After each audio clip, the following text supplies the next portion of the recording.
We've all seen the ridiculous and at times frightening security theater the TSA imposes on the flying public, like the little girl groped by a TSA agent the other week. How absurd is this? But better not complain or express any irritation, because if you do, the TSA could subject you to even more security and scrutiny at the airport.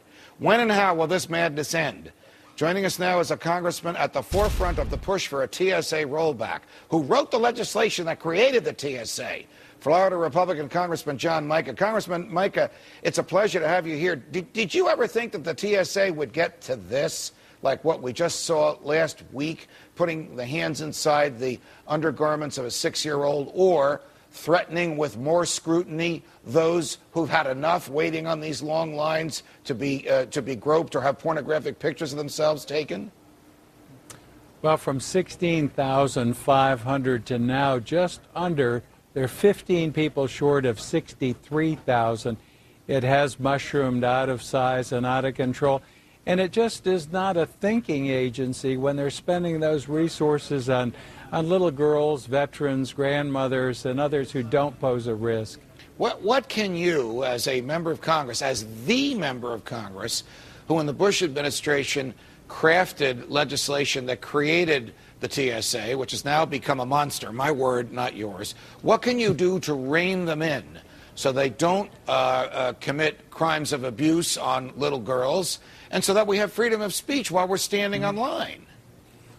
Well, first of all, I think we need to get a more sophisticated aviation security agency in place. TSA should deal on security intelligence and conduct oversight, set the rules.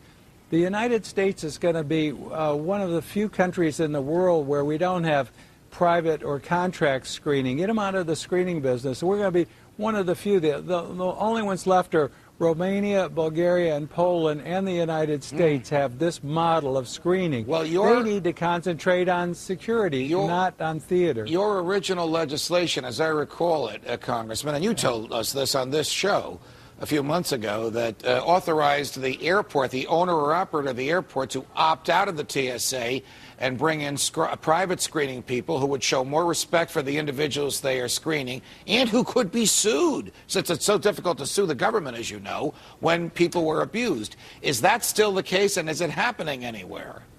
Well, TSA's tried to close that program down, but if you closed it down, there are 3,770 administrative personnel. Now listen to this, in Washington, D.C., making on average $105,000 a person. Now what would they do if you didn't have this bureaucracy? But what they should be doing in Washington and other agencies is dealing with security, focusing on a small group of people. Right. And targeting those who pose a risk. I got to tell you this, if the Congress doesn't do anything, the state legislatures will. In my home state of New Jersey, some state senators have introduced legislation that give you utter freedom of speech online and do not let the TSA touch you in a manner that would be a sexual assault. I wonder what would happen then when TSA agents get arrested by local police for violating local law. What do you think? Well, the whole pat-down, I had it tested in January, and the failure rate is classified. I can't talk about it, but it's off the charts, and it's another part of the TSA expensive theater. Got it. That and some of the other programs. Got it. Congressman John Mica, it's a pleasure. Thank you for joining.